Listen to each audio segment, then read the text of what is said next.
everyone, and welcome to our anime channel, where we'll be discussing and uploading videos related to all things anime. For our first topic, we'll be talking about the 5 big anime villains who were actually right and had a point to make in the end. Now, in the medium of visual art, such as movies, TV shows, comic books, heck, even anime and manga, villains are often portrayed as one-dimensional characters who have no real aim, other than to provide resistance against the actions of the main hero. That's not entirely true, as they seem to get less credit than they actually deserve. The key to a good story is having multi-dimensional, engaging characters that the individual watching the film or movie can relate to. Whether they're protagonists, or as we like to call them, heroes, the antagonists, often known as villains, or even the side characters, play a part in driving the story forward. If any of the characters have impacted the viewer in any way, shape, or form, the author has done a magnificent job crafting an amazing story. For today's video, we'll be discussing 5 famous and highly regarded anime villains who show and prove that the point they were making is valid, and may point out the flaws present within an inherent system or society. This is going to be such an interesting topic because there are a lot of characters who fall into this category, but we'll be engaging with only 5 handpicked characters that leave a lasting impact on viewers. Be sure to like, subscribe, comment your thoughts at the end of this video, and hit that bell icon for the latest updates. So, without further ado, let's get started on the video.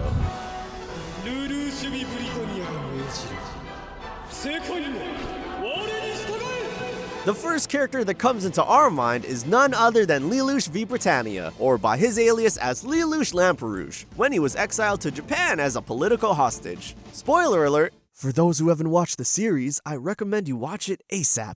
Born as the 11th prince of the Holy Britannian Empire, his initial goal was to avenge his mother's death against the Holy Britannian Empire, who was seemingly murdered, and cause the crippling of his sister Nunnally. Once the kid Lelouch confronted his father, Charles of Britannia, who was the 98th Britannian Empire at the time, Charles didn't even care for Lelouch's concerns, as well as the well-being of his wife, and banished Lelouch and Nunnally to Japan, and even invaded Japan, despite sending them as political tools for negotiation. This was a huge blow for Lelouch, as these feelings of abandonment had formed the core characteristics of Lelouch v Britannia's personality. Lelouch is the prime example of a protagonist villain, meaning that he may be the main character of the story, but his actions aren't as noble and heroic as they seem. He is a highly intelligent and driven man who will do anything, and I literally mean anything, to make his goals come to reality. While in Ashford Academy, he formed the Order of the Black Knights and became its leader, taking the alias of Zero, where he became a literal terrorist and formed a rebellion against the Holy Britannian Empire.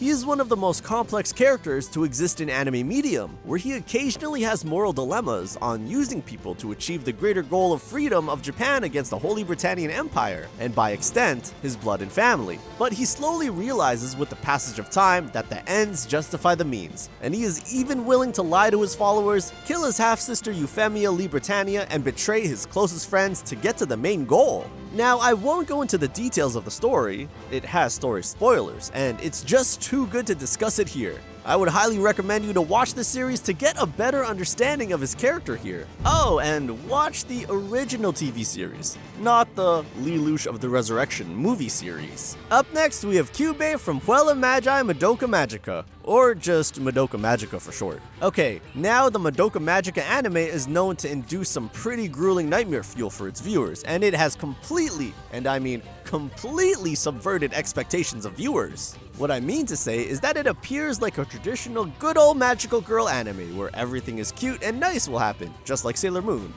Right? Wrong.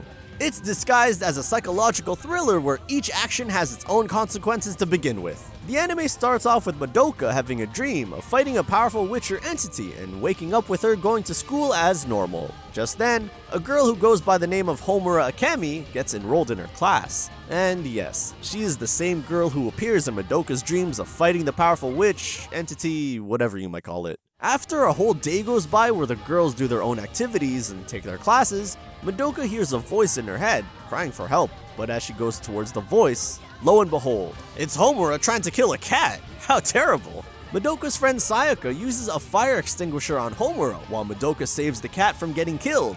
And just as the two along with the cat are on the run, Madoka and Sayaka are stuck in a barrier, and Mami Tomoe comes in and saves the two of them, along with the cat, which Mami heals. The cat then offers Madoka and Sayaka a contract to become magical girls, which would start the events of the anime occurring. Oh, I forgot to mention the name of the cat. It's Kyuubey. Yes, that damn cat, which is responsible for everything that will happen in the series. Kyuubey is part of an alien species known as the incubators. They have no emotional understanding and have no distinct sense of self, often feeding on their old dead bodies should they die. Yikes. Their basic job is to prevent the heat death of the universe, no matter how dire the consequences may be. And to do that, they make use of the magical girl and witches system to complete their job.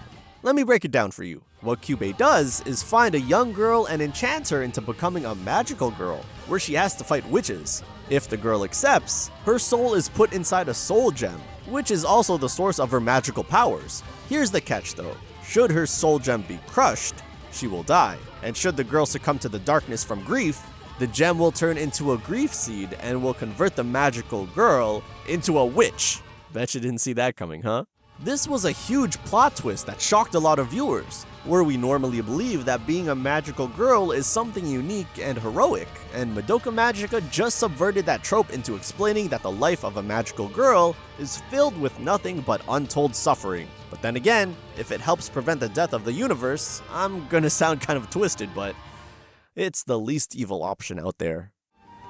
Madoka, 君は望むなら万能の神にだってなれるかもしれないよ。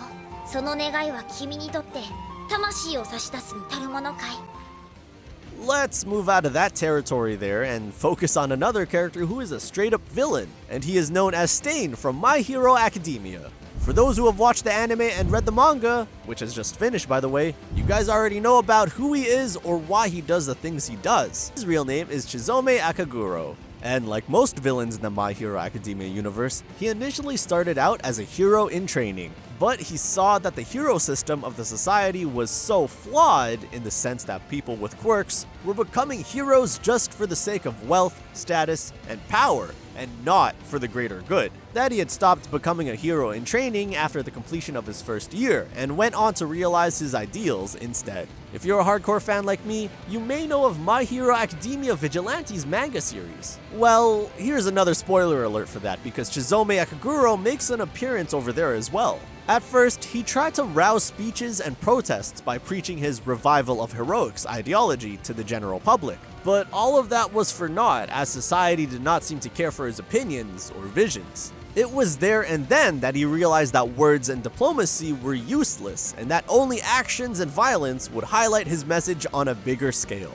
Fueled by the death of his parents and the disillusionment of the hero system, he goes on to become Stendhal, and initially kills off villains to clean up the mess that the heroes have been making. He comes into contact with the vigilantes and even saves them a few times. That is, until they disapprove of his methods, and that's when Stendhal tries to kill them and fails. It's here that the birth of the hero killer Stain happens. Now in the events of My Hero Academia, Stain comes into conflict with the League of Villains as well, because he doesn't believe in unnecessary bloodshed happening for his revival of heroics ideology to come to fruition.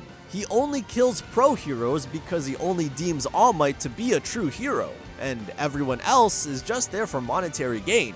I mean, he does have a point there. Look at the first episode of the first season of My Hero Academia. You're seeing Mount Lady posing her ass for photographers to capture it. That's like the boys level of superheroism, and Stain makes a damn good point here in conveying the message that the legacy of the hero profession is being damaged. That is to say, his methods are very questionable, so much so that it involves a certain main character who goes by the name of Tenya Ida. What happens between the two? I'm not telling you that. You have to watch the series to find that out. If you like what you're seeing so far, why not smash that like button, along with that subscribe button as well. Oh, and be sure to hit that bell icon and share the video with your friends and family members to discuss your own preference for villains who you think are right. Let's go towards the last two spots now, shall we? There are very few anime that make such a grand impression that it hits you deep and makes you keep thinking about it. And Psycho Pass is definitely one of those anime that leaves you with a thirst that's unquenchable. There's no other anime like it. Inspired by the setting of Blade Runner, the story follows police officers in the world of Psycho Pass who are known as inspectors, enforcers, and analysts and try to solve crime with the help of the Sybil system. But here's the catch. There seems to be a flaw in the system that it cannot identify a few people committing crimes. And that's where our main villain comes in. The name of the villain is Shogo Makashima, and he is the arch nemesis of Inspector Shinya Kogami in the first season of Psycho-Pass. I just said a while ago that the Sybil system couldn't detect any criminals despite committing the most heinous of crimes, right? Well, let me tell you something. Shogo Makashima is what you would call criminally asymptomatic, according to the Sybil system. And they are basically psychopaths or sociopaths who do not feel any remorse, guilt, or empathy for their crimes and actions. Now, not all criminally asymptomatic people are bad and go on to commit crimes, but the few that do make a big mark in the society of psychopaths. Hell, I would say that this is an important plot point of the series. So, what is Shogo Makashima's gripe in all this? Well, he can't be detected by the Sybil system. His psychopaths, which is also a reading of a person's societal system and crime coefficient, also remains unchanged. So, what does he do? He tries to dismantle and lead an uprising against the Sybil system and liberate the Japanese society from this flawed system. I mean, his reasoning for going against the Sybil system is that it is so flawed that it cannot detect criminally asymptomatic people from society, and the fact that Japanese society has become so dependent on the Sybil system that it has made them into robots instead of independent thinking human beings. I mean, sure, he has a solid point right here, but god damn it, killing isn't the only way you're supposed to go with it. But can you blame him? Makashima hates humanity in general, no thanks to his rough childhood upbringing, and wants society to think for itself in his own twisted way. We've reached the final portion of the video, and what better way to conclude this video without including some Fullmetal Alchemist in the mix? We're gonna wrap up this video with Scar, who I believe is the perfect anime villain to prove his point valid. Spoiler alert here again, he is a genocide survivor of the Ishvalan people who were exterminated en masse by the Amestrian state military, and he has lived his life filled with nothing but anger and hatred. He targets state alchemists, particularly of the Amistris country, since he believes that they are the ones responsible for starting the Ishvalan civil war in the first place. To summarize, he's basically Aang, but with a killer instinct, and he isn't afraid to kill others as well if they stand in his way. Since he participated in the Ishvalan civil war, he has seen all of his loved ones go away mercilessly, so he has a legitimate grudge against the Amestris state that committed the genocide in the first place. Not to mention,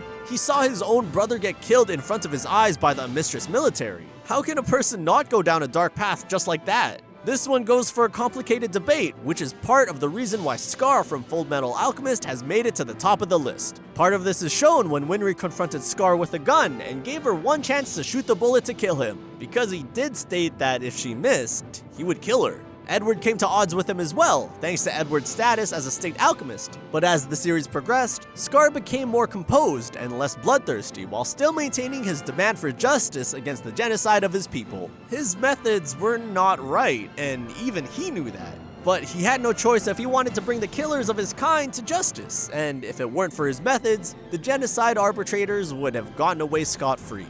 To see that such a kindred spirit would go down this dark path is a sorry sight to see indeed. And this is what goes on in the mind of a genocide survivor. This is up for a huge debate on whether his actions were right or wrong. But seeing the bigger picture here, I think he was right on this one. Let me know down in the comments on what you think of Scar's actions in the series. And that's about it with today's video. I really hoped you liked this video as much as I did. Be sure to like this video, comment down your personal villains list who were actually right, subscribe to the channel, and I will see you guys in the next video.